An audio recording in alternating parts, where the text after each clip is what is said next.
The RTX 5050, a graphic card that somehow manages to be both new and already outdated. And Nvidia just launched this thing at $249, and on paper, it sounds like a decent budget option. But I'm here to save you from making a big mistake. If you're thinking about buying the RTX 5050, don't. Seriously, just don't. It'll ruin your life. But why? So what are you actually getting for $249?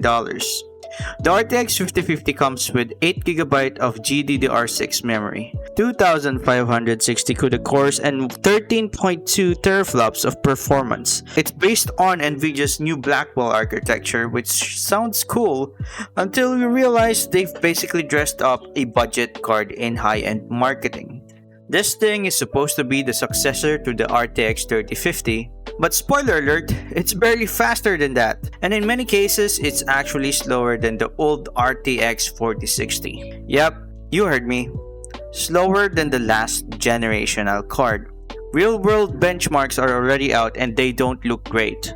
In most AAA titles at 1080p, the RTX 5050 struggles to beat the 4060 and often falls behind by 5 to 10%. Games like Cyberpunk 2077, Hogwarts Legacy, and Spider-Man Remastered show marginal or no performance gains. At 1080p Full HD without ray tracing or upscaling, the RTX 5050 ended up a little bit behind the last generation's RTX 4060, which was the slowest GeForce 40 series card. The performance increase over the RTX 3050 is a respectable 56%, although it falls short of the 100% gains often expected over 2 generations. Intel's best, the Arc B580, is 5% faster than Nvidia's newest weakest GPU, and that one has a lot more VRAM. The AMD Radeon RX 7600 non-XT is a little bit slower than the 5050, and the 7600 XT is 5% faster but much more expensive. Nvidia's own RTX 5060 8GB is a pretty serious 30% ahead, and the RX 9060 XT runs noticeably faster than the RTX 5052 by 33%, and 40% for the 16GB model. And no, the 5050 doesn't magically become better with DLSS. Even with DLSS 4 and frame generation, it's mostly smoke and mirrors. You get 150 FPS on paper, but half of those frames are fake. They're AI generated illusions. You're trading visual clarity for a bunch of input lag. Just awesome. And let me remind you, this only has an 8GB VRAM at GDDR6. That isn't enough to run frame generation very smoothly. You could try lowering the graphics to medium settings and try running it with frame generation, but never high or ultra.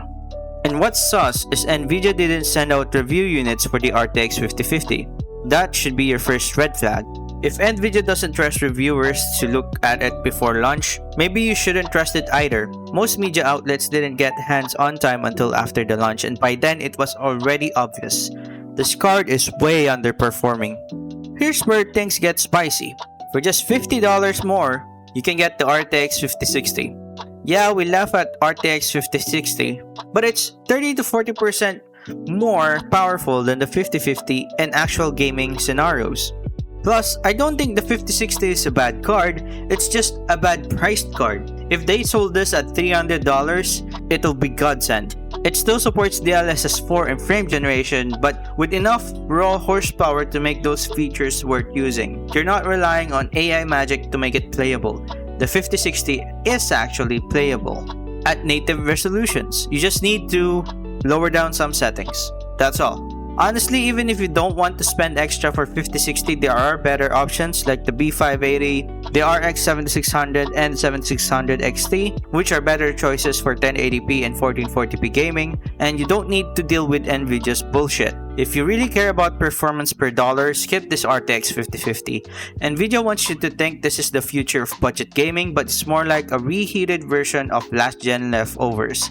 The 5060 costs a little more but gives you way more, and you won't regret it 6 months down the line when games start pushing your cards to its limits. So unless you enjoy spending on mediocrity, just wait. Get the RTX 5060, it's only $50 more. Or better buy an AMD or Intel so we don't support Nvidia's bullshit.